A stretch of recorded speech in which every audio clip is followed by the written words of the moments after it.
Thank you, Elle. Good morning, everyone. Good morning. I'm so happy to see you. Hi, friends. Good morning. Hi, folks online. Happy to see you. We have been averaging a lot of views online, so sometimes as many as 70 people watching services online, and sometimes you got to imagine that those folks are couples. So, hi, folks online, all of you, and thanks for joining us here at Unity of Fort Collins. My name's Ann Hudgens, and I'm currently serving as the president of the Unity Council, and we are between spiritual leaders at this point, but not really. I want to share my gratitude this morning for Jim Yaw and Sharon Bush. They have been creating all kinds of talk, thinking, love, feelings. Sharon's teaching the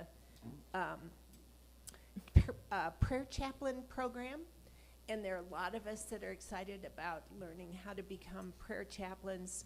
And Jim just started the class, The Beloved Community, which remains open to folks wanting to join us. So we had a really rich discussion Wednesday night. So, and Lil just started looking at the book this morning and saying, wow, this first page is beautiful. So anyway, even if you only get to the first page, it looks like it's beautiful. I want to take a moment and remember our member and friend Jan Dusick this morning. Jan passed last week, and Jan and Dick were solid members of our community. So let's send our love to Dick.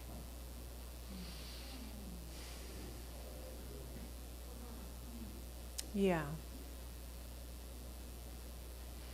I also want to call your attention to some things in the bulletin this morning. We've got a lot going on here at Unity. Our member Camina Silvestro is teaching a pranic healing class in the other room this morning. So if you have need of going to the office, would you go around instead of through? So they're doing a 2-day workshop in there. I also want to tell you that we've got our annual meeting coming up, February 20th. We're going to do it all online because our experience so far is that it's really hard to do hybrid well. So for an annual meeting, we want to put everybody on a level playing field in terms of the conversation. So the annual meeting will be at noon on February 20th. And some of you may have been watching that we've been in the process of trying to update our bylaws for about 2 years. And it took us a minute because we're a weird church. So being a weird church is something that we feel pretty good about. And our bylaws don't match traditional bylaws very well. So we've had to find the right place to come to say, let's honor our weird church and let's update this in a way that works for us. So we sent you a notice of annual meeting, and the bylaws are attached if you're interested in taking a look at what's different there. So thank you for that. Thank you to our musicians today, and thank you to our speaker today. One time I told the story that our son, when he was little, asked about whether heaven meant being in whack with God and hell meant being out of whack with God. So I'm here to tell you that my friend Robert has been in whack for all of the time that he's been working on this talk. So thank you, Robert, to sharing your in-whackness with us today.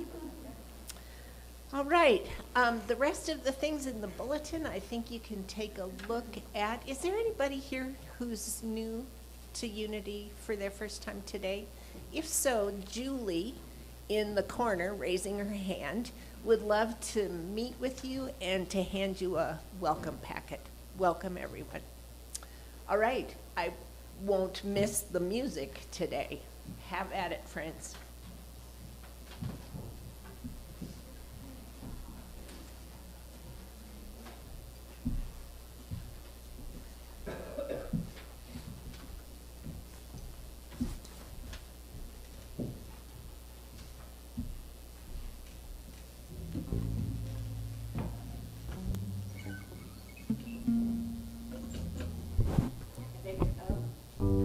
Turn this on. Hi, we want to thank Robert for turning us on to Peter Mayer music. It's like, oh wow, a whole new world, whole new way of thinking. Peter is, he's in whack, and we're loving it. So, ever thought of all the things that go on to make everything like it is? That's what this song's about. It's called Ordinary Day. We got Leanne on vocals for this. 1, 2, 1, 4.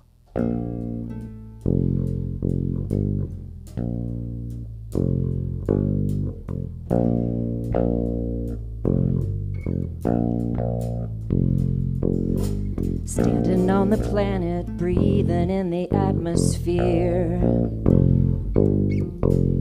Waves vibrating in the air are beating on my ears.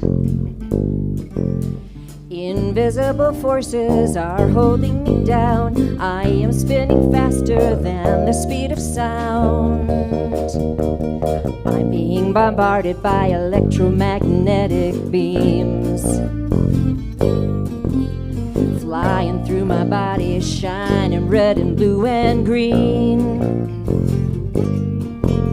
100 million signals are racing through my brain. Guess it must be just another ordinary day.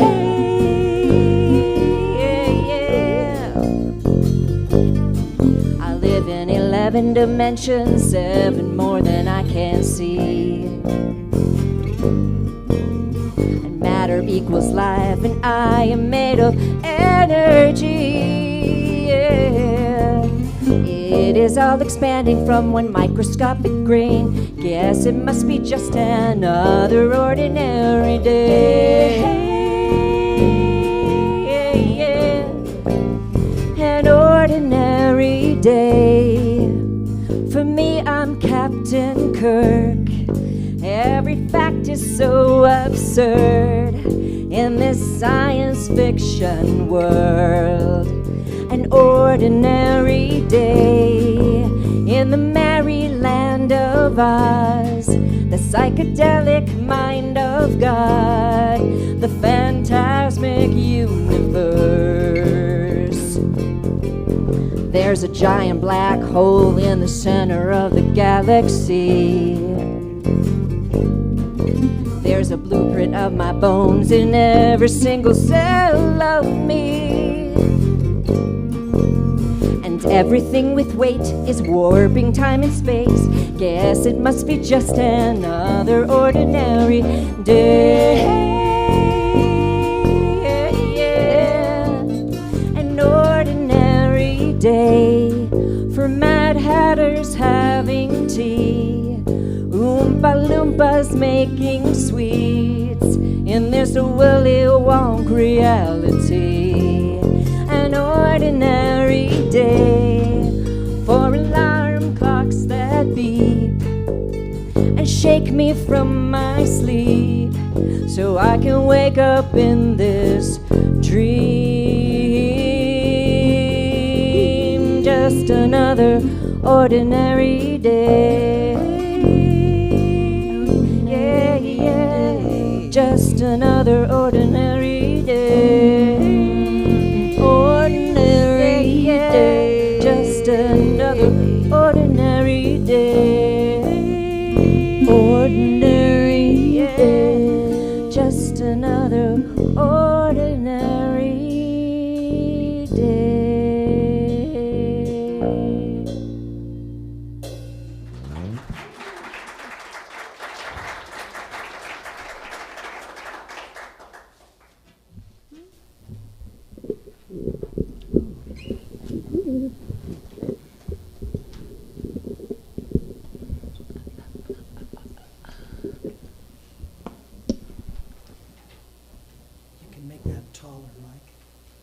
morning. Squeeze it. Yeah. There we go. Good morning. So Robert and I are kind of both nerds, and we really resonated quite a bit, I think, a couple of weeks ago when we were talking a little bit about this. He's asked me to read from Eric Butterworth's book, Unity, A Quest for Truth. So here's a few words from Eric. We live in a world of words. Terms and letters often restrict rather than articulate meanings and become the agencies of endless misunderstanding. You do not become a mathematician by memorizing all the answers at the back of the book. Nor do you become spiritual by memorizing a lot of definitions or building a vocabulary of metaphysical terminology. A schoolboy pointed to a tree, asked the teacher, "What is this?" The teacher confidently replied, "That's a tree." The teacher might have added, "We know it's a tree, for we named it ourselves." But the question remains unanswered. What is a tree? What is the mystery of that intangible something which expands from a tiny seed and surrounds itself with bark? Unity is not a creed to accept or an abundance of definitions to memorize. Unity, essentially, is a technique through which you can find answers for yourself in words that are meaningful to you.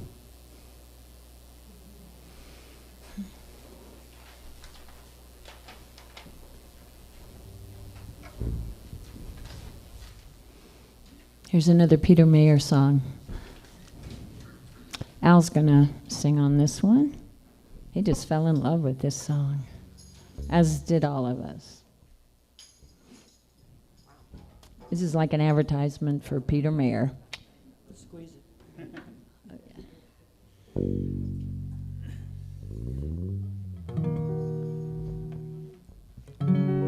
Two, three, four.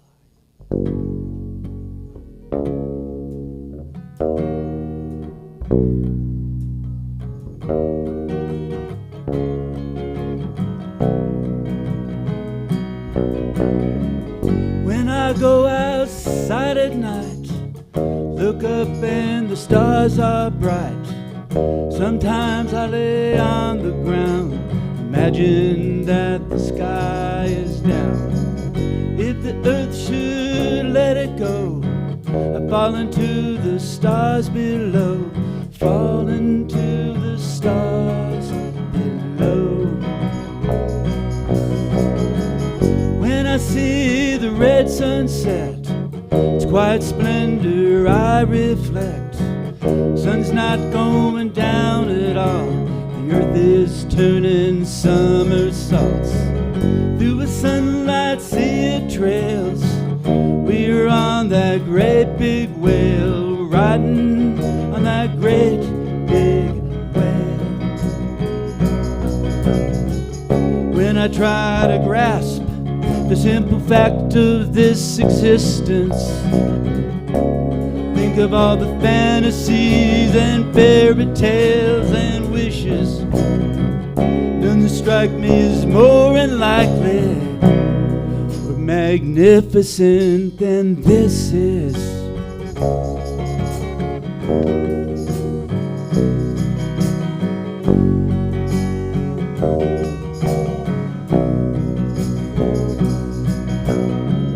Hands and faces seen up close, galaxies through telescopes, crimson hillsides in the fall, more astounding than them all. Wondering minds with eyes that see, these are deep mysteries, deep mysteries. When I try to grasp the simple fact of this existence, think of all the fantasies and fairy tales and wishes,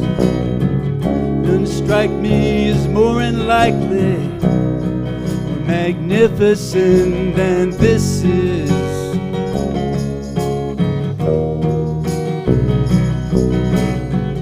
Like a strange enchanting play of impossible dimensions, the setting and the sun stage lead the light years in all directions. The breathless scenes and storyline defy comprehension.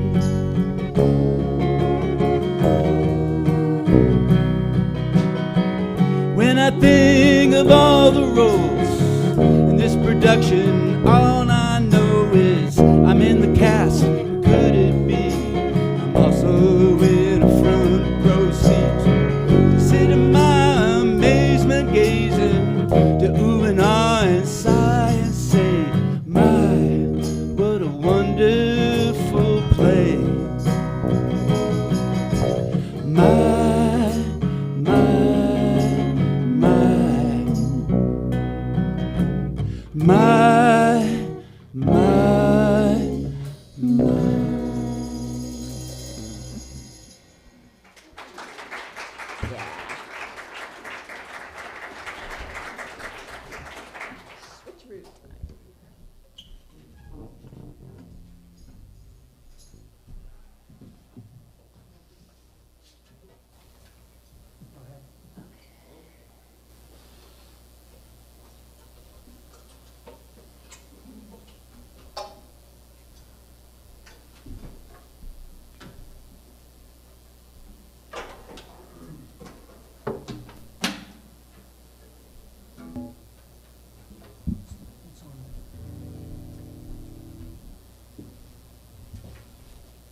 Now I'm on. I was just on mute. Just testing. Oh gosh, thank you. Al, Leanne, Gerald. Those are definitely some of my favorite songs. Yeah. And Peter Mayer, there's two Peter Mayers that are musicians out there. So if you go to petermayer.com, that's the wrong one. He plays with Jimmy Buffett. Okay? Go to petermayer.net. He even has a link on his website, petermayer.net, that says if you're looking for the other one, click here. Oh, it's good to see you all today. It's good to be up here. And good to have all of the online people with us. Thank you. My great hope is to also see many of you up here on stage in the future to give your talks about whatever your spiritual path is. And as you will see, it doesn't have to be polished, from my talk here today, and it doesn't have to be earth-shaking. Hopefully, it's just you. My intention for this talk is to be both fun and hopefully interesting, and I'm wanting to play with my interests in metaphysics and science. And if nothing else, I'd like you to take away two main points. The first one is one I heard a long time ago, I don't remember where. And someone once was asked, what is the best method of meditation for all of us? And the answer was, whichever one you will practice. Right? And the second one, which is the main point of my talk, is take what you like from wherever you get it, modify it however you want, for whoever you are, and wherever you are in your spiritual path, right? Which is why I love that reading from Eric Butterworth, where he said that unity is essentially a technique through which you can find answers for yourself in words that are meaningful to you. So this is my journey and finding meditation and prayer that is meaningful for me. I've entitled the talk, One Nerd's Meditation. Now, it's kind of morphed into One Nerd's Meditation and Prayer, but I hope that isn't too scary to the non-nerds out there, because I promise you, I'm assuring you that I'm only going to show a few scientific equations, one molecular structure, and there will not be a quiz afterwards. Got it? Okay. So this is going to be an experiential talk where I'm going to ask you to experience in yourself 4 different natural and divine experiences. At the end, I'll offer us a time to meditate, and which kind of morphs into a prayer or a blessing for each of us and for one dear one. Ready? Okay. Well, last fall, I participated with about a dozen others in a Unity class using this book by Reverend Linda Martella Whitsitt, and it's entitled How to Pray Without Talking to God. And it's a fabulous book. I recommend it to anybody in Unity, and it just has so much information. I'm still plumbing the depths of this because there's a lot here. But inside this, in some of the first pages, first paragraph or chapter or two, you'll find it on your bulletin. So if you look at the front of your bulletin, there are 2 statements. They're actually invocations. One is by Charles Fillmore, and it states, I am now in the presence of pure being, immersed in the Holy Spirit of life, love, and wisdom. Okay? And then a few pages later, they had this same invocation, but modified by Reverend Dr. Paul Hasselbeck, who was the Dean of Education at Unity Institute. And his version is, I am the presence of pure beingness, expressing the whole spirit of life, love, and wisdom. Well, I was intrigued with the power and the simplicity of these invocations, both using the same 4 divine principles or identities. And I became curious about each of these principles: beingness, life, love, and wisdom. So this is actually a noun, not a verb.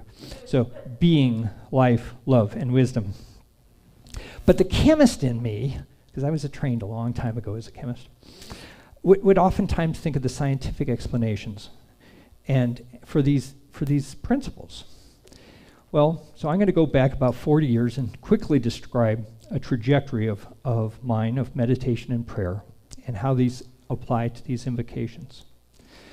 When I first got into New Thought, I was at Religious Science, and they taught a 5-step scientific prayer.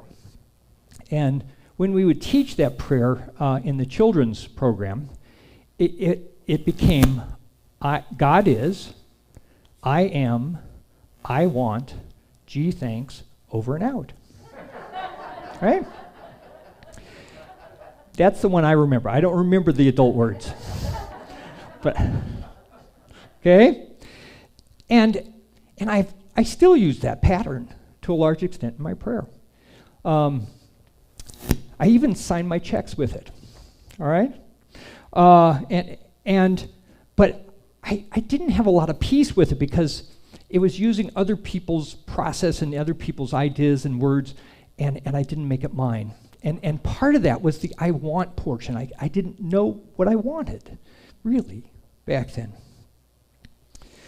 Well, if you look at the first 2 invocations, those 2 invocations, doesn't Charles just nail God is? And Paul says, I am. So then we just have to get to I want. Fast forward many years, while I was working a program that also stated, take what you like and leave the rest. And it was suggested to me that I pray only for knowledge of God's will for me and the power to carry that out. I also studied the Course in Miracles, my great love, and which the title of that, or the title of my last speech, I've done one other one here, a couple of years ago, was The Peace of God is My One Goal. And that's from the Course in Miracles. But isn't that the same as serenity? Which, when I define serenity in my own words, it's feeling good inside my own body. And so now I knew I want the peace of God. And I believe that's what we all seek. And it is also the blessing that I can wish on anybody else. Well, I messed around with a lot of meditations. Sitting, standing, bouncing, chanting, walking, repeating words and phrases, trying to quiet my mind and be still. Well, I finally found a meditation that I really loved, where I would just be conscious of life energy surrounding me. You know, sit there and just, whatever form you feel that in, the plants outside, the wind, the birds. I love it when the birds are singing in my meditations. But it can also include somebody talking in the next room, or the truck going down the road, or, you know, anything. It's life energy. That's all it is. And those two songs, you know, The Ordinary Day, it's just all life energy. And I would take that energy and let that flow in, and then have it go out and up into the higher planes. And it was just kind of this flow. And anything that I heard or thought or smelled or felt or anything, it was just life energy. And that was my meditation for several years here. Now,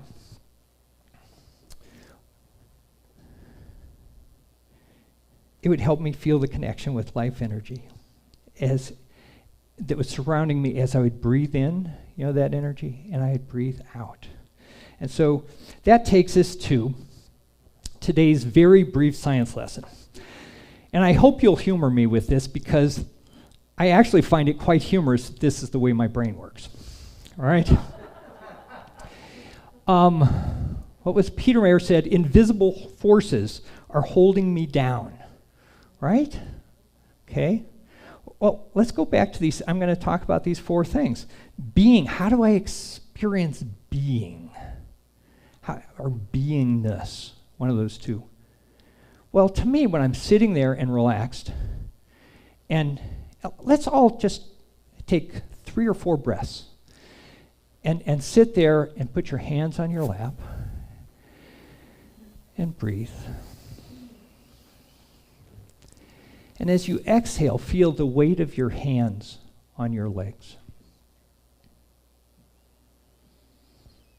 And as you exhale the next time, feel the weight of your feet on the ground. And next time, feel the weight of your body in the pew. Okay? That's how I experience being. Well, what is that? It's gravity. Gravity, as explained by Mr. Newton, came up with this equation, right? This is the Newton's law of universal gravity, and it's universal everywhere, at least as far as he knew. I don't know about quantum stuff.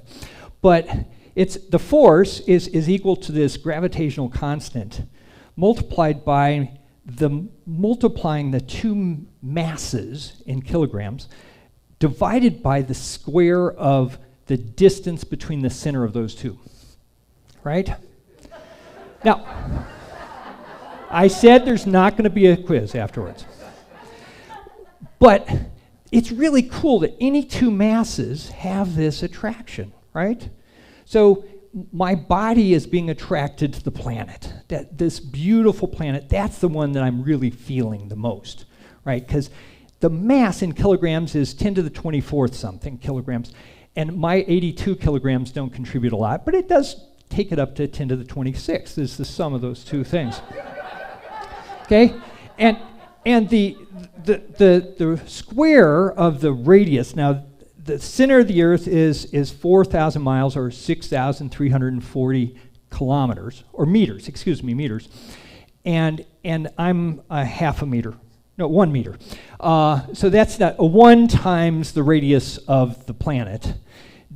Oops, it's down here. And then you square that. And when you square it, it gets to be a bigger number. So they kind of all work out. And this is our gravity, right? This is how we feel our presence, our being, right? Now, all things attract. So you are being attracted to the pew just as much as the pew is being attracted to you. It's equivalent. And sitting next to each other, whoever you're sitting next to or down the pew, or even me up here, our masses have this gravitational attraction. Isn't that cool? Okay. Like right now, I know there's an attraction with my wife. That's a different attraction. Anyways, we have this, even though I can't feel all of those masses and the gravitational attraction, I know that it's there just because Newton told me so. All right? Okay, and as Peter Mayer said, we are all warping time and space together. Whew, that's the quantum stuff getting in there. Now, what about this next thing? So life energy.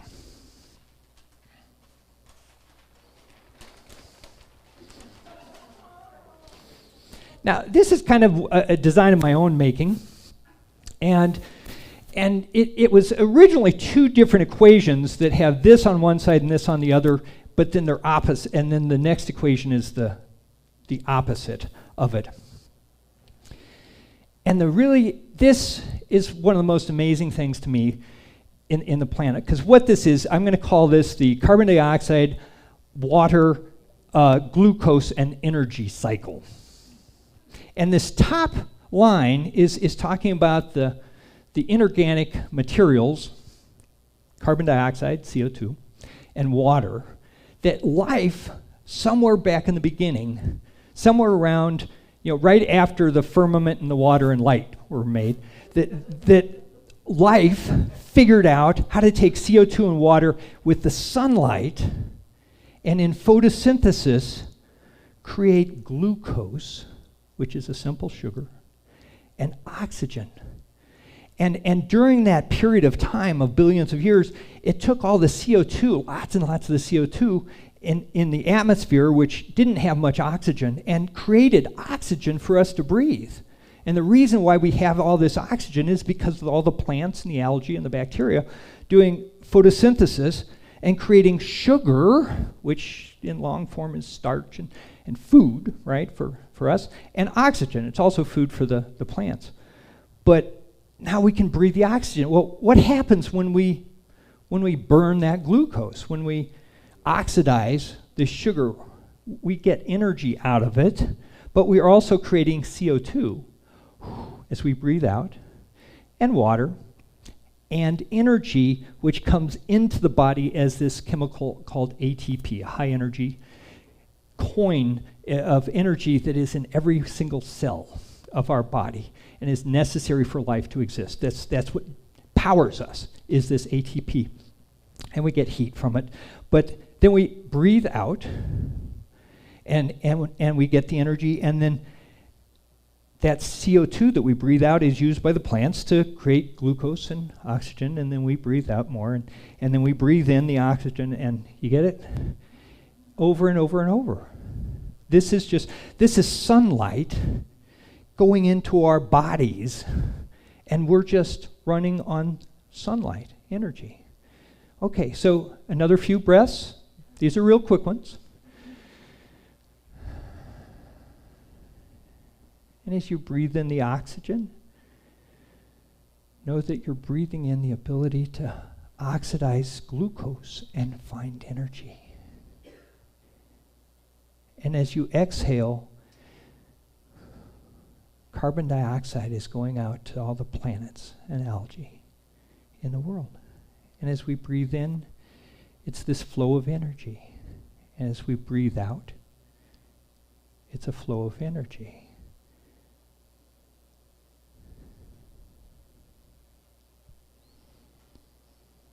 Life energy. We're surrounded by it. We're part of it. We're in the flow of it. Okay, I'm going to skip love for the moment, and we're going to get on to wisdom.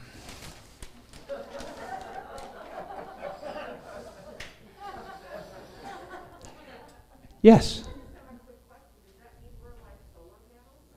In a sense, the plants are solar panels, and we're downstream from the solar panel. I was asked if we were like solar panels, and the plants and the algae are like solar panels. And thank you for asking, because I'm going to explain now how they do it. Okay? Here's your solar panel. I hadn't thought of it that way, but bam! Thank you for leading into this. Isn't this beautiful? Isn't that the most amazing thing you've ever seen? It's this macrocycle. It has 4 cycles here that are parole rings that have 4 carbons and a nitrogen, the nitrogen's all pointing into the middle. It's the symmetry of that. It's beautiful. And it's not really hard to make. Because I used to make this in a lab when I was an undergraduate. I would make something called octaethylporphyrin, which just means there was 8 ethyl groups hanging off these carbons. And then these grad students would take it and pop metals into it and run experiments on it. So I didn't understand back then how important porphyrin was to our existence. But life figured this out way back when, with the firmament and the water and the light. And they figured out somehow to create this porphyrin ring. And the one I'm showing you right now, I actually drew chlorin, which is the active site of chlorophyll. This is what turns plants green. It is also the reason why they can absorb light. And it actually takes, I just read, I got to read a lot of cell biology this week, and it takes like 2,500 of these babies all packed together in these chloroplasts to be popping out 1 glucose.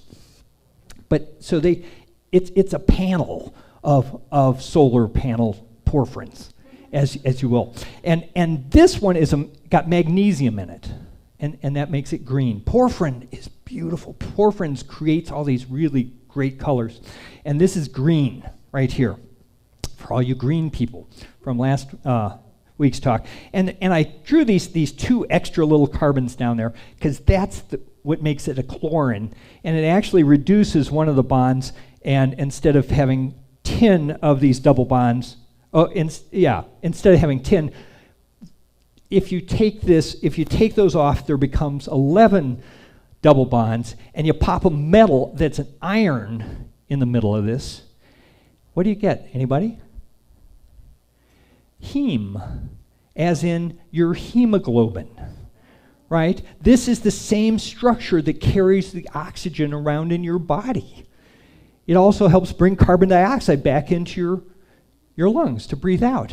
This is a hemoglobin, right? This is the active site. Hemoglobin is actually 146 amino acids long, and it curls up in just a very specific way that has this active site showing to the oxygen. When the oxygen comes in, it just grabs it with the iron and carries it to your cells.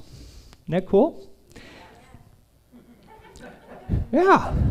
Now, in addition to this same porphyrin ring with iron is embedded in our cell membranes and is very important for the oxidation of glucose. They're electron transport devices, which I still don't totally understand. I don't understand.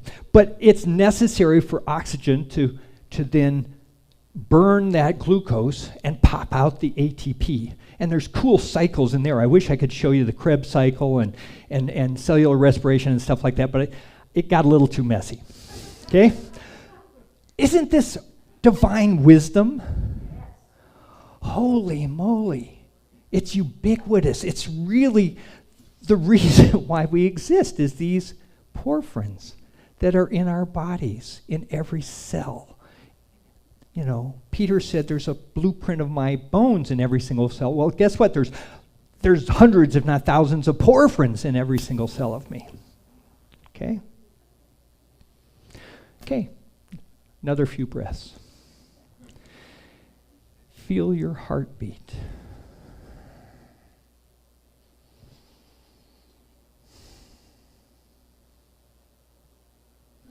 And with every beat of that heart, blood is flowing through your body, taking oxygen to every single cell.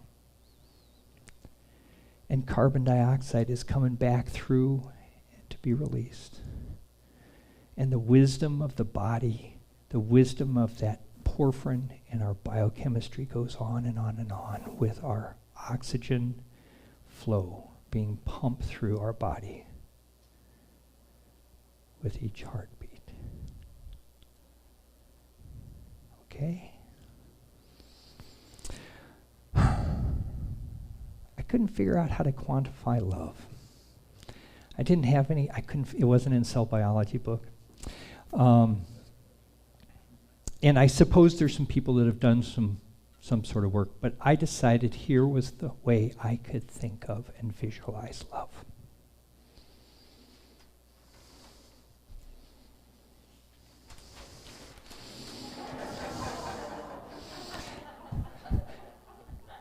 Doesn't that just radiate love? Isn't that the most fantastic? That little guy, let me tell you, I love this guy. And the first time that I saw him and I held him in my arms, a love so big, right? And Anne actually has a way of quantifying it. She says it's a love as big as the universe. And this is our son. Okay? And I know that love, and I still know it. And I experience it when he comes to visit or when I talk to him. And I experience that in my love with my wife, that this is our child and that we have that common bond.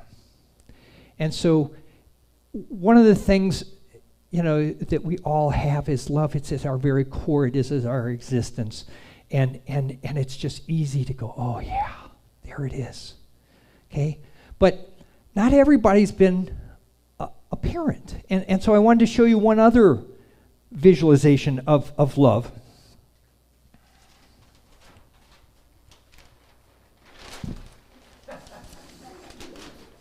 Huh? He's not too bad at being a lovable guy, right? Isn't there some love in there too?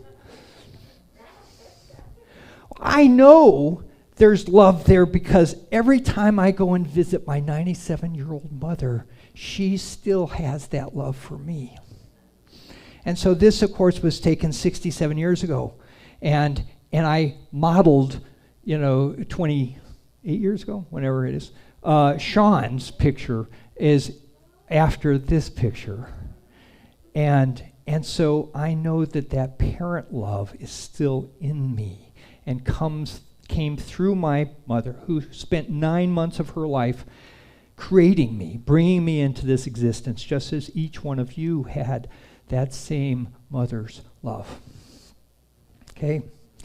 No matter how strange it sometimes was, and I didn't reciprocate it all the time in my youth. And in fact, my mother always reminds me when I see her how grateful she is that I came back. Okay, well, so this is the experiential part of the talk. I'm going to invite you to let me guide you through a very short meditation and prayer where we will affirm the divinity around us. We will then affirm the divine principles within us. We will then envision that love and envision those same principles for a dear one, who we will affirm their divine principles with them. And then we'll just sit for a little bit, not very long, a few breaths, 5 breaths, 6 breaths, and recognize that God's will for us is to have that peace of God, that's within us, and that it's my blessing to everyone else that I think of. At which point, then we'll give thanks and release us to the highest and best good, and completing it with an amen. Okay? Find yourself in a comfortable place as much as possible. Wiggle in. Let your hands drop on your legs or your lap, and just breathe.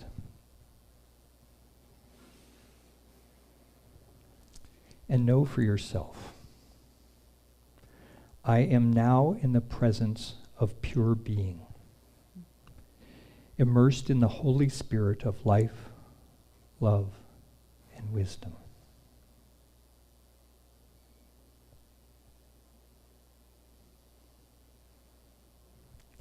And as you feel the weight of your hands and feet, say to yourself, I am the presence of pure beingness.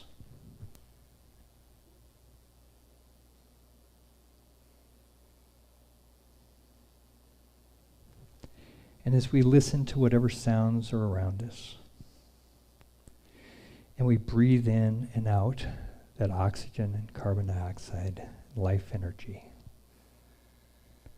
know that I am surrounded by and expressing the whole spirit of life energy.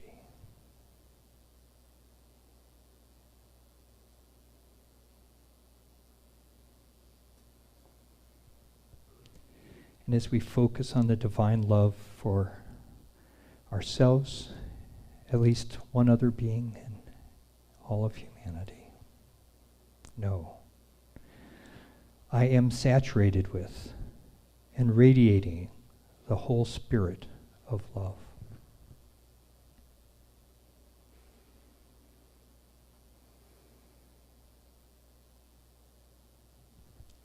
And as you feel your heart beating in your chest, know that I am the divine wisdom that is coursing through my body, bringing wholeness to every single cell of me.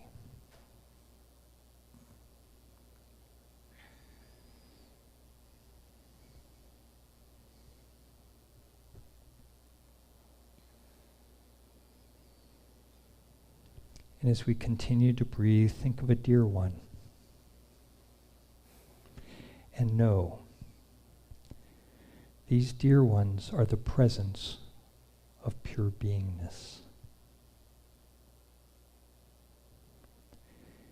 And as we breathe in and out that life energy just like they do, know these dear ones, this dear one, is an expression of the whole spirit of life, life energy.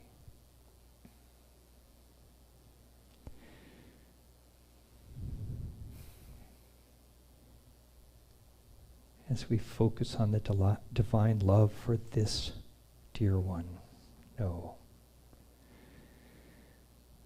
this dear one is saturated with and radiating the whole life of love, divine love.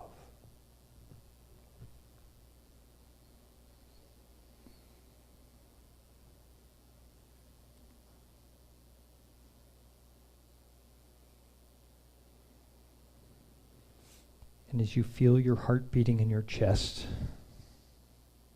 as you know the heart beats in theirs,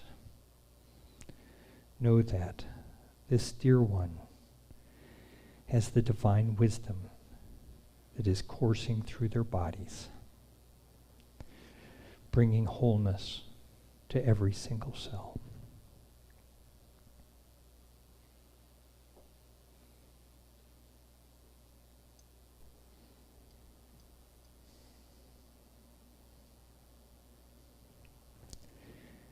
And now for the next few breaths, just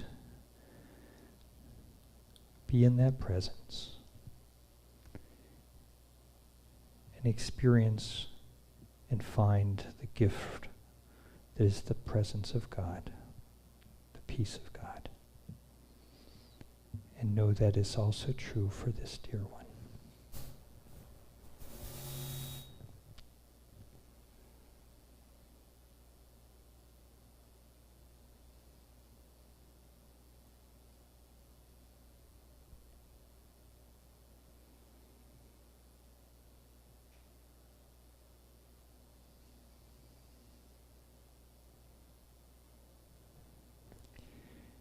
Now let us give thanks for this knowledge of these truths. And we release all of us and all of our dear ones to our highest and best good. And so it is. Amen.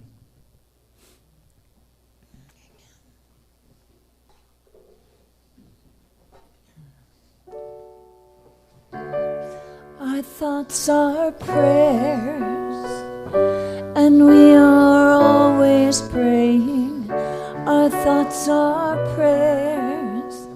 Listen to what we're saying. Seek a higher consciousness, a state of peacefulness.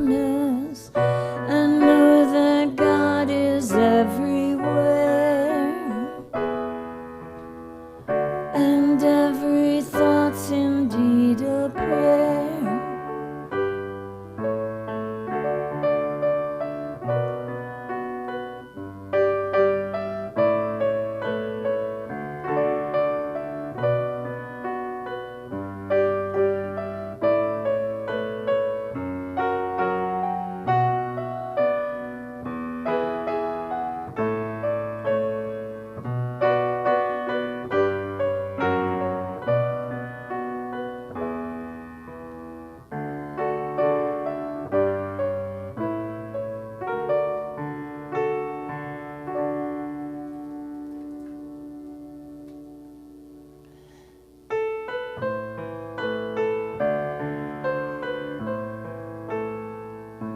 May the blessings of God rest upon me.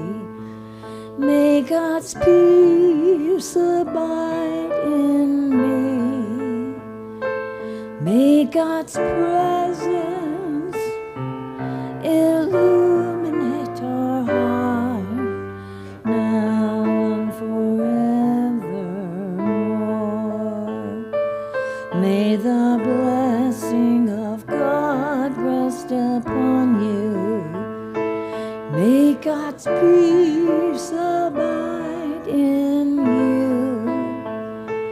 May God's presence illuminate your heart now and forevermore. May the blessings of God rest upon us. May God's peace abide in us. May God's presence illuminate our heart now and forevermore. Now and forevermore. Now and forevermore.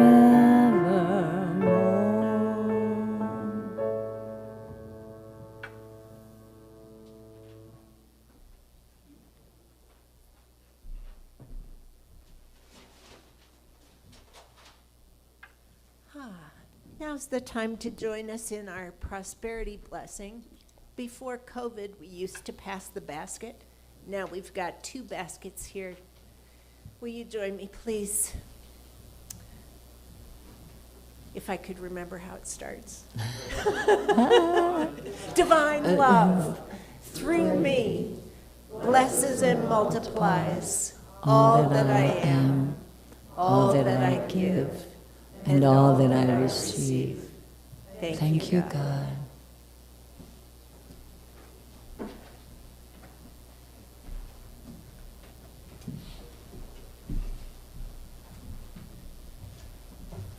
I watched some Peter Mayer YouTube videos in preparation for this, and at the end of Ordinary Day on the YouTube video, he suggested something that I think is fitting for today.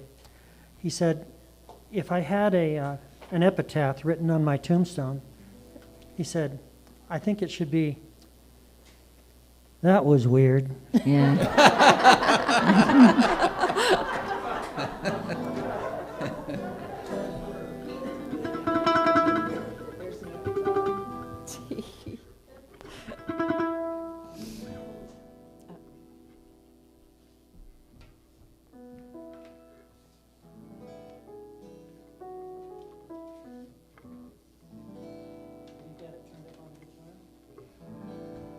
Oh, is it turned up on the guitar?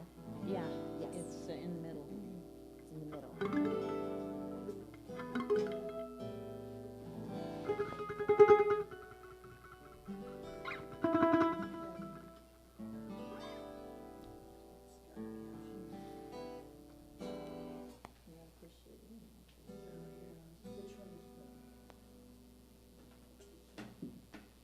Yeah, that should be it right there. The guitar.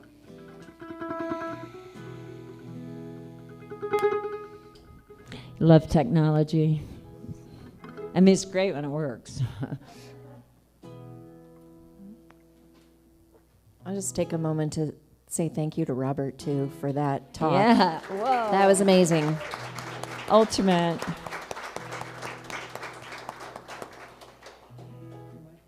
Is my mic working? Yes, it is. Yes.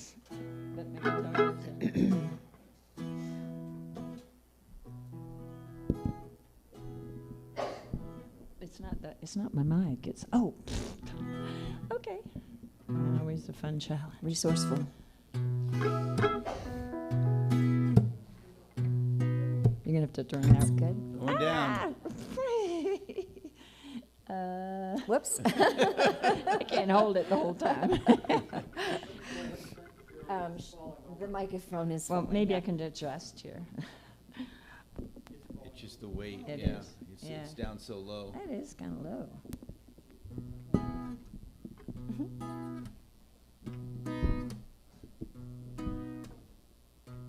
Yeah, lock it there.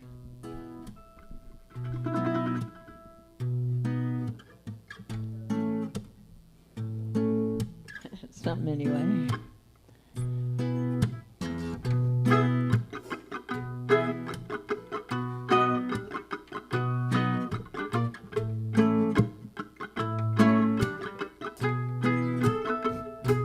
When I was a child, each week on Sunday we would go to church, pay attention to the priest. He would read the holy word, consecrate the holy bread, and everyone would kneel and bow. Today the only difference is everything is holy now. Everything is holy now.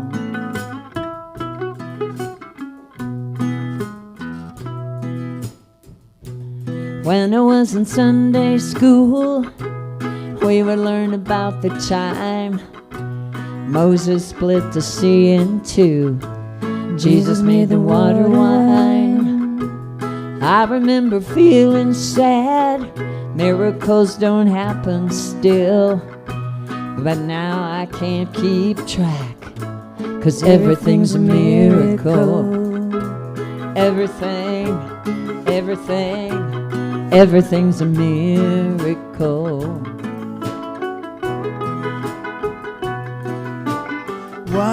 Wine from water is not so small, but an even better magic trick is that anything is here at all. So the challenging thing becomes not to look for miracles, but find them where there isn't one. When holy water was rare at best, I barely wet my fingertips. But now I have to hold my breath. It's like I'm swimming in a sea of it. It used to be a world half there, heaven's second-rate hand-me-down. But I'm walking with the reverent air, 'cause everything is holy now.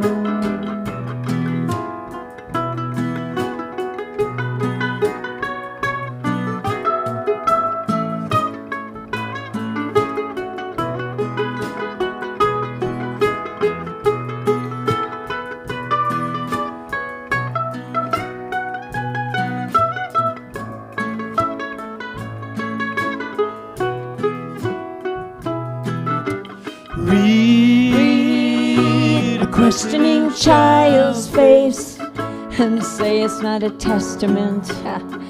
Well, that's very, very hard to say. See another new morning come and say that's not a sacrament. I tell you that it can't be done. This morning outside I stood, I saw a little red-winged bird signing like a burning bush, singing like a scripture verse. It made me want to bow my head I remember when church let out, how things have changed since then, 'cause everything is holy now. Used to be a world half there, heaven second-rate hand-me-down, but I'm walking with the reverend air, 'cause everything is holy now.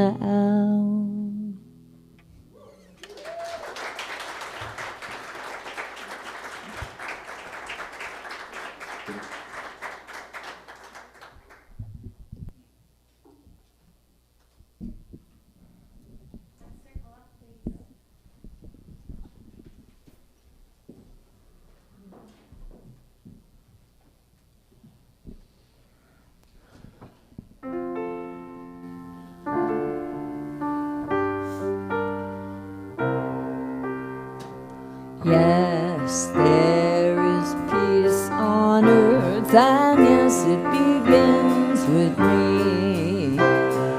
Yes, there is peace on earth, a peace that was meant to be, with God as our creator, family all are we.